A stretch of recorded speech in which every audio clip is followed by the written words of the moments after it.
Kung ang sipag at tiyaga lang ang susi sa yaman, matagal ka ng milyonaryo. Sa Cebu, may isang Gen Z na babae na nagplano na magbukas ng BBQ Seafood Restaurant. Nang malaman ng kanyang ama, agad itong tumutol. Kahit ano pa ang mangyari, huwag kang magbubukas ng resto. Tumingin ka sa paligid, napakaraming BBQ at seafood places na nakapaskil ang for sale dahil walang customer. Pero determinado pa rin ang dalaga. Sa huli, sinabi ng ama, kung talagang gusto mong magbukas, tuturuan kita ng paraan para magawa ito nang hindi uutang sa bangko at mabawasan ang panganib. Dinala siya ng ama sa isang BBQ place malapit sa IT Park, isang lugar na puno ng office workers at tourists, na mahina ang benta at tinanong ang may-ari. Plano mo bang ibenta ito? Sagot ng may-ari, oo, for sale sa halagang 2 milyong piso. Ngumiti ang ama. Maganda ang lugar na ito, siguradong higit pa sa 2 milyong piso ang ginastos sa renovasyon. Hindi ako magbabayad ng 2 milyong piso, magbabayad ako ng 2.5 milyong piso, pero bibigyan mo ako ng karapatang mag-operate ng 1 buwan muna. Magbibigay ako ng 250,000 piso bilang deposit. Kung makita kong promising ang business pagkatapos ng 1 buwan, ibibigay ko ang natitirang 2,25,000. Kung hindi, iyon na ang 250,000. Agad pumayag ang may-ari. Sabi ng ama sa anak, ngayon meron ka ng business laboratory nang hindi isinugal ang lahat ng kapital.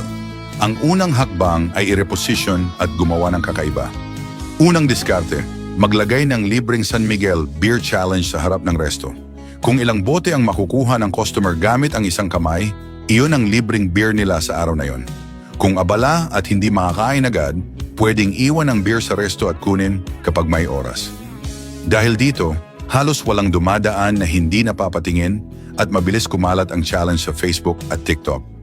Ikalawang diskarte, maglunsad ng BBQ at Friends Loyalty Program kung saan kapag umabot sa 3,000 piso ang resibo ng customer, makakakuha sila ng 1 punto. Sa 10 puntos, may libreng party para sa 8 tao. Dahil dito, nagyayaya ang mga customer ng kaibigan para mabilis makapuntos at bumabalik ng mas madalas. Resulta, sa loob lang ng 2 linggo, triple ang kita. Ikatlong diskarte, mag-offer ng VIP membership na nagkakahalaga ng 10,000 piso kada taon. May 20% discount sa lahat ng bill at priority reservation tuwing weekend. Sa loob ng 1 buwan, mahigit 400 miyembro ang nag-sign up, nagbigay ng stable na cash flow bago pa man magbenta ng dagdag na pagkain. Resulta, pagkatapos ng 30 araw, kita, 12 milyong piso.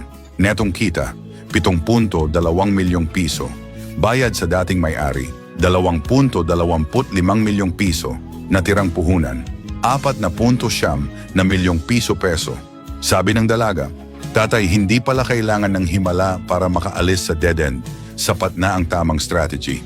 Sabi ng ama, sa negosyo, ang pumapatay ay hindi kakulangan sa kapital, kundi kakulangan sa malinaw na profit model.